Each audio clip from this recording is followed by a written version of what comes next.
केवल आम मनरे स्वर्ग एवं नरक विद्यमान।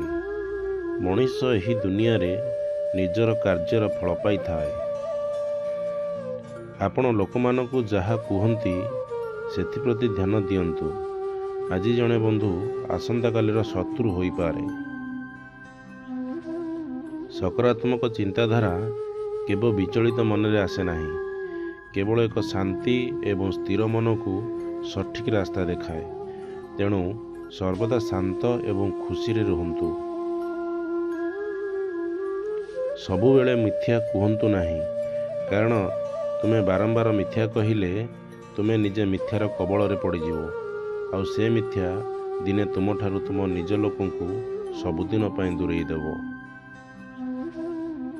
सम्मान सर्वोच्च स्तर हेउछि जिए तुमर पिठी पछरे मध्य तुम विषय भल चिंता करे आउ तुम मान सम्मान को रक्षा करे। घृणाकारी विषय रे चिंता करंतु नाही, सेमाने केवल क्रोधित हेबे, कारण तुमे कहूथिबा सत्य सेमाने कहूथिबा मिथ्या को विरोध करे। भल पाइबारे प्रतारणा नथिले सुंदर लागि थाए। प्रेम रे जदि छंद कपट मिछ प्रतिश्रुति भरिकी थाए तेबे भल पाइबा आपे आपे मरी जाए।